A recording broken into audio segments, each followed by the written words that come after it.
So this morning, we hear the familiar old story about Jesus and Peter and how they got into a big fight. The Bible says they rebuked each other, but that's a very polite translation. One scholar says the best translation is they said to each other, "Shut up!" "Shut up," Peter says. "No, you shut up," Jesus answers. "In fact, get behind me, Satan." All the other disciples went, "Ooh." The thing that got Peter so upset was this crazy idea that Jesus had, which was that they were going to go to Jerusalem and he would be handed over to the authorities and killed. And who can blame Peter for saying, "Shut up" to that? After all, that was not the plan. The plan was they were going to march to Jerusalem and a host of angels would descend from heaven and slay all the Romans and establish Jesus as the divinely appointed king. So when Jesus says, "No, when we enter Jerusalem, we'll be marching toward my excruciating death on a cross," Peter's understandably upset. I mean, who wouldn't be?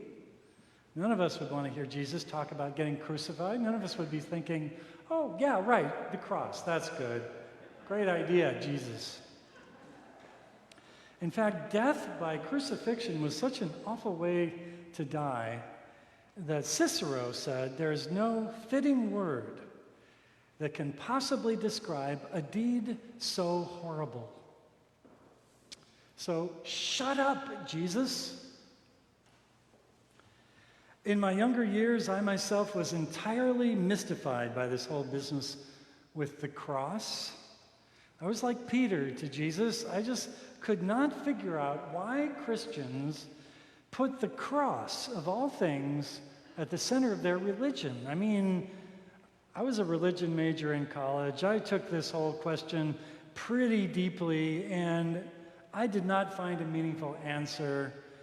I even made fun of Catholics with their bloody crucifixes. And I went off to seminary thinking, well, I was going to be one of those other kinds of Christians, the ones that find meaning in, I don't know, love, right, rather than a grisly death. But I got no answers there in seminary, and after a year, I dropped out, and I vowed never to have anything to do with Christianity ever again. In part because I just could not figure out this weird obsession that Christians seem to have with the cross. I mean, I wanted to live in a world without crosses, without execution chambers, without lynching trees and gallows. Why were they making this the central symbol of their faith? And then one Sunday morning, everything I thought I knew about Christianity and the cross just shifted in an instant. I was 25 years old. I was living in Boston. I was deeply depressed because I had lost my faith.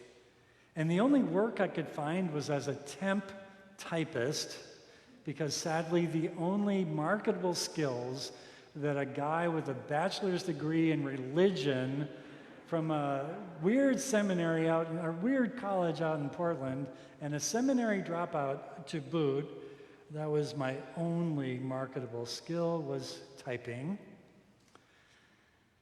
And then I met my future wife, and after a while, despite my poverty and my depression and my dismal prospects, she agreed to marry me.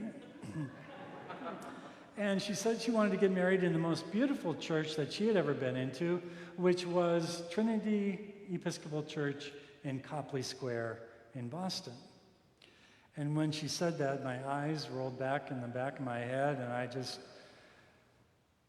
lowered my head, and I just said, "Please, God, no, not an Episcopal church. Please." But she said, "Just come with me just once, see for yourself." So there I was on a Sunday morning, sitting in the middle of this absolutely gorgeous church. Has anybody been to Trinity Copley Square? You know what I'm talking about. There was this exquisite, huge choir singing Mozart, and there was this brilliant preacher who delivered a very impressive sermon that went right over my head.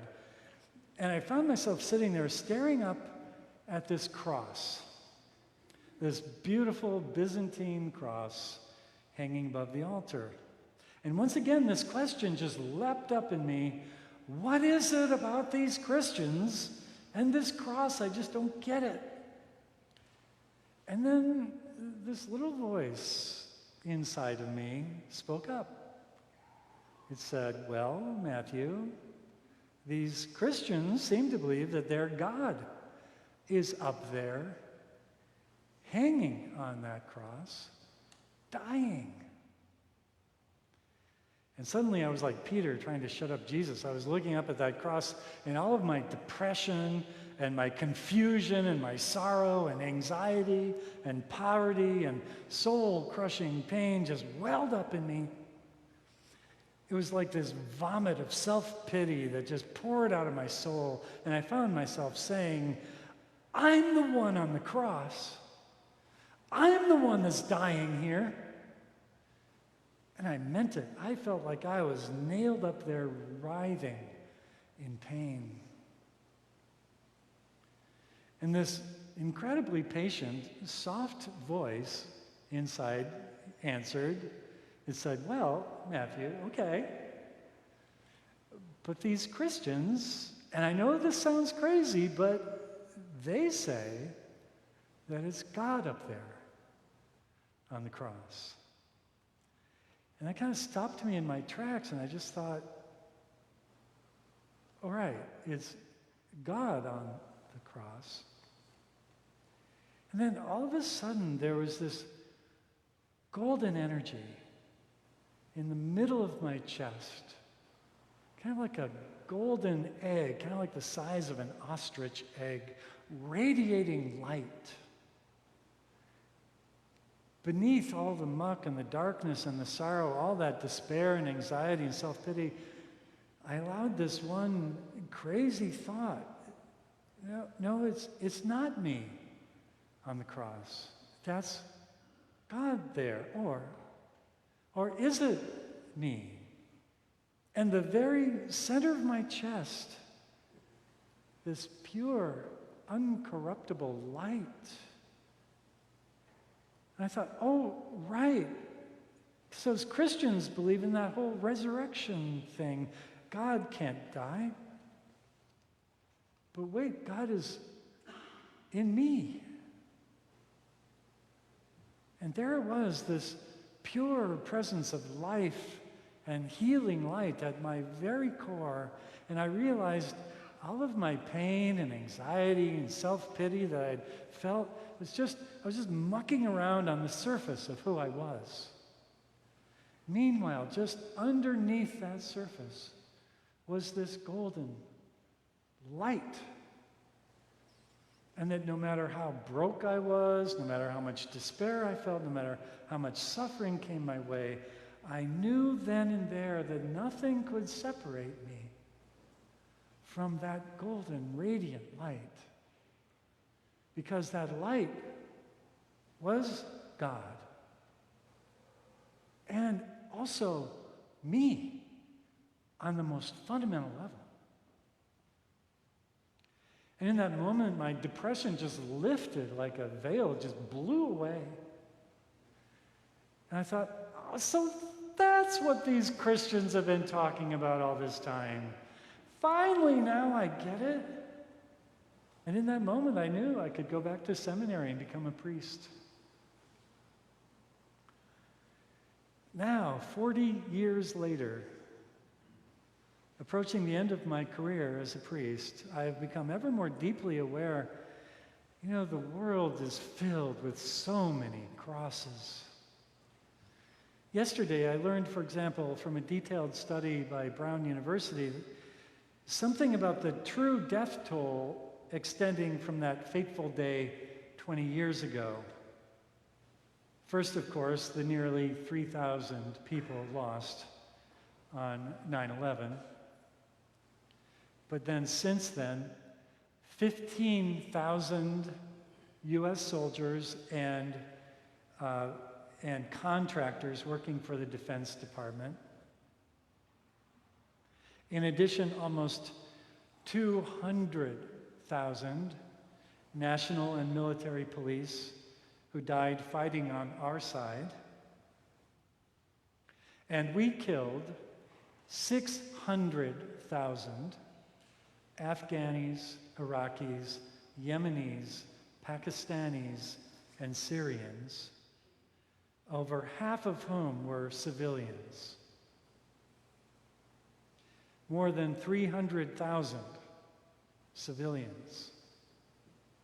In sum, over 800,000 deaths caused directly by the violence of war, and many more times than that, easily over 1 million additional civilians who have died from the loss of food and water, sewage, medical systems, and war-related diseases.